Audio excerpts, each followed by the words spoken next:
So I've already talked about this before, especially on this video, but she's talking about pretty privilege. But when I just gonna recap, right, just to go back at it. But before I do, I'm gonna play some clips real quick. Those opportunities, you're going to be more likely to go for them and such. But I've seen some TikToks. So I think she thinks what pretty privilege is if you're skinny and you have this certain body. That's the I guess a weight limit. I guess basically that's what she thinks is pretty. After hearing this entire what is it 450 minute something 52 minute video, and that's what her perception is. But overall, like pretty privilege is just everything, I would believe, right? Pretty privilege is to have a certain look, to if your face, your look, your body a certain way, right? Like that's a certain thing, right? But it's not just one little thing. It's usually a combination of features that make you pretty privilege. Where it's like, no, that was just pretty privilege, actually. Don't any of you guys get annoyed when you see a TikTok by an influencer that talks about how they And I'm not saying anything because we're going to go with some of the reality TV stars right now. She's going to post them. I'm not saying anything, if you think I'm not looking at him saying like, oh, is he an average Joe or is he on a scale from 1 to 10, whatever. I'm not doing that. But you guys, and what he thinks, he thinks he's an average person, and he looks at these people that are getting something like, I think for him it was money. So he associates pretty privilege with like money. Like, oh well, this person made $1 million in a month selling a product, but they looked a certain way. So I'll just keep playing it. You can hear it.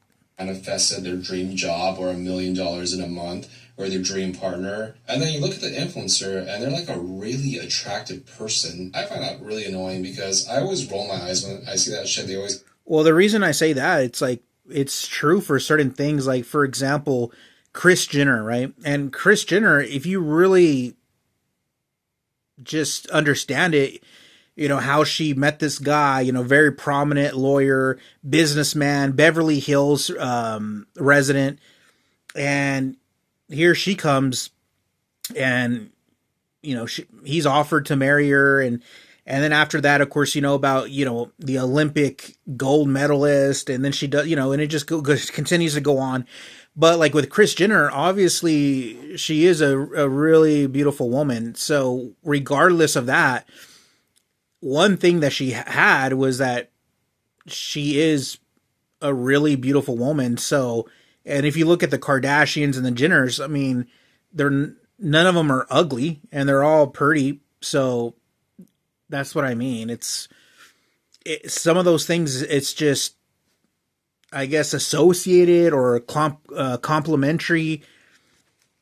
Say like, oh, it's the law of attraction, the law of abundance. But what I want to see is I want to see someone that manifested that shit, but I want them to be like butt-ass ugly. I just feel like I always see the people that are talking about lucky girl syndrome are conventionally attractive. And that is a part of pretty privilege. It's not just how much money that you make, but you can get random opportunities. One example of this is... And for one of the examples, she's going to talk about the reality TV part.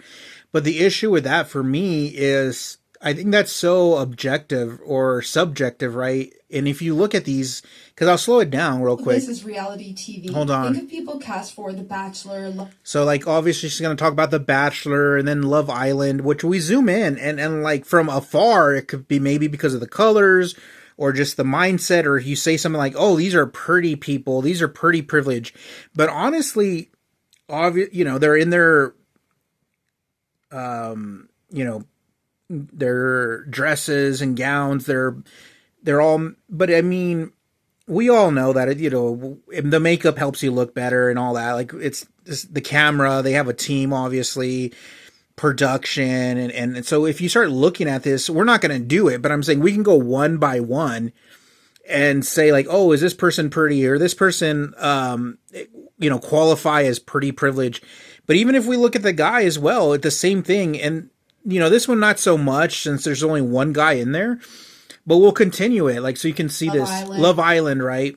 But really, I mean, you can just tell. I'm not going to say anything, but I'm saying I mean, if you're just basing it off of what, like attractive is a certain size, but if we're talking about attractiveness, I mean, with if they weren't in just swimwear and you looked a lot of times people, that's opinion. Like if you saw someone, if it was in swimwear, like if we could cut part up section of this and just see them um from the majority of time that they wouldn't be at a in any kind of swimwear, like these are people that I think it's subjective.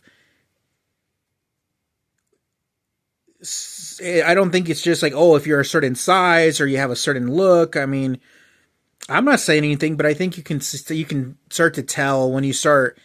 I think it's this the color scheme, right? If you have very bright colors and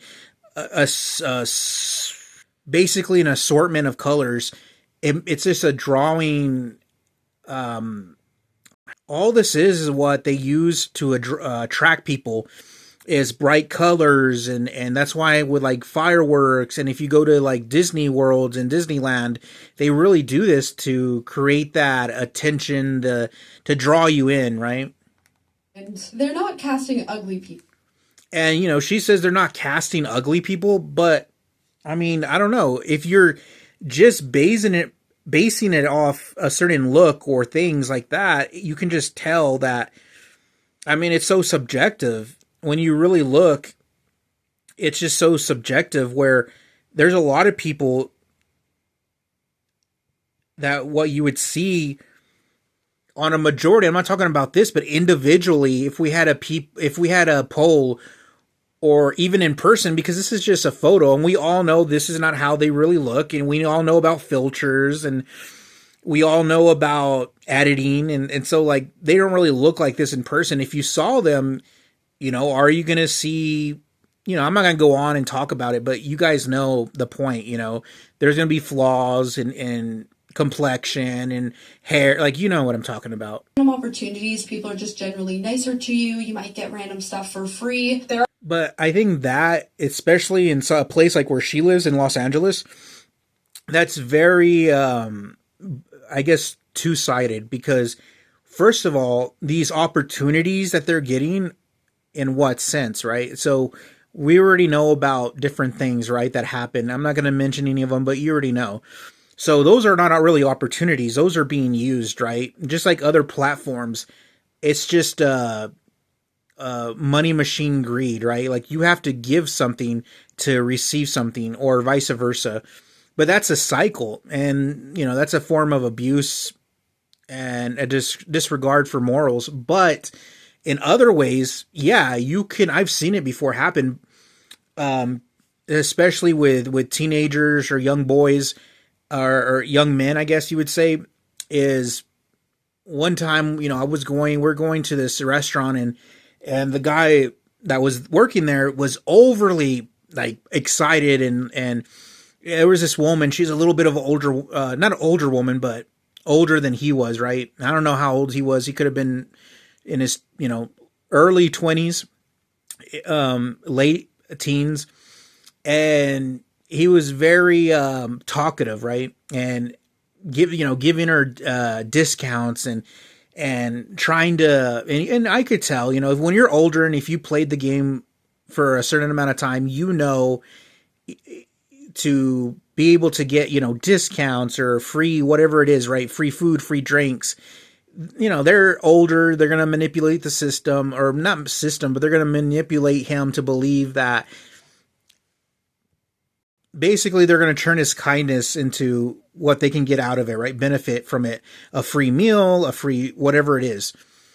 And so after that happened, then, it's the same person that was waiting on us. And for me, not that I expected anything, special treatment, but you could tell the switch with it's just like not much talking, yes and no, very quick, very very displacement, right? Like just boom, boom, and then that's it. No more conversation, simple answers, yes and no. Not very talkative or friendly.